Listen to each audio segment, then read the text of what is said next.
When the COVID-19 began sweeping across the U.S. in April, New York City quickly became epicenter of the outbreak. We are dying. I feel like a sheep going to slaughter. Some 240 miles away, in a quiet town in Maryland, is Fort Detrick, where the U.S. government conducts experiments on dangerous pathogens, including close siblings of the novel coronavirus.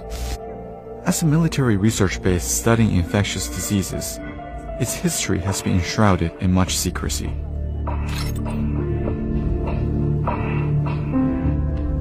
In 1942, it became the birthplace of America's secret biowarfare research facility.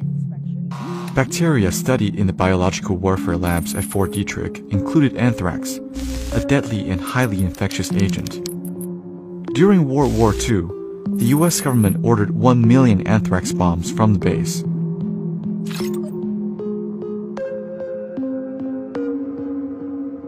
When the Cold War began, the CIA used the base to conduct secret mind control experiments on humans that often involved unwitting American citizens and Soviet prisoners.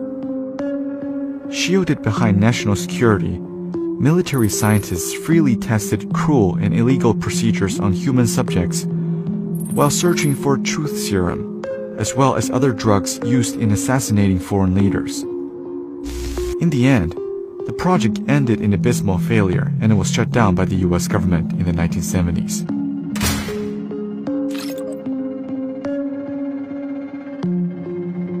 Since the early 1960s, Fort Detrick also became the host of high-end research facilities, including the U.S. Army Medical Research Institute of Infectious Diseases, also known as USAMRIID.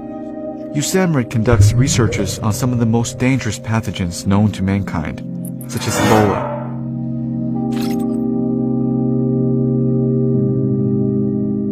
In September 2001, letters laced with anthrax were mailed to U.S. government and media offices.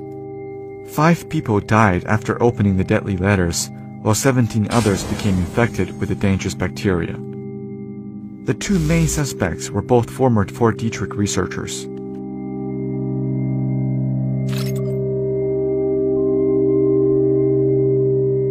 In July 2019, research at USAMRIID was temporarily halted due to safety concerns by the CDC. The CDC detected at least 6 violations of federal regulations, including critical containment procedures. The inventory of the selected agents in the lab was also inaccurate. Moreover, there were leaks caused by a dysfunctional wastewater decontamination system. A spokeswoman confirmed these lapses, though she told the public that the leaks were limited to within the lab. The most suspicious part of the CDC inspection report was its large redactions, leaving the involved agents in the 2 breaches a myth to the public. The CDC cited national security reasons for not releasing further details. Carol Krim of the Maryland's House of Delegates was among those who openly doubted the report and asked for more transparency over the health and safety risks posed by the institute. Besides, 4 doctors from the local advisory committee wrote an open letter to condemn the Army's lack of transparency. Experts warned irresponsible actions by the Army make these high-containment labs a high risk to local residents.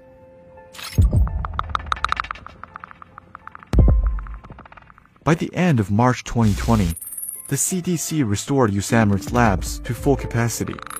Days before they were reopened, Fort Detrick had received a sample of SARS-CoV-2, the virus that causes COVID-19, from the CDC. The Army argued that since SARS-CoV-2 has not been added to the selected agents list, it does not fall under the same restrictions as other deadly pathogens. On April 6, the Department of Defense announced that Fort Detrick labs were performing COVID-19 vaccine tests on non-human primates. 4 days later, Fort Detrick's communications director denied the labs had started any vaccine testing.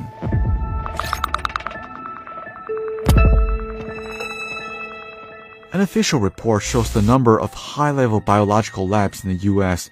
increased from 400 in 2004 to 1,500 in 2014.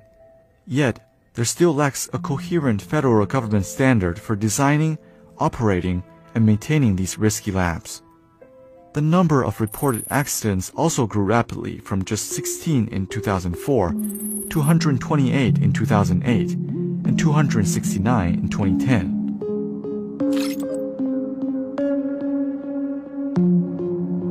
Besides the hundreds of biological labs in the country, the U.S. has built over 200 military biological laboratories in 25 foreign countries. To this day, over 170 of these labs continue to operate in the shadows in unknown locations around the world.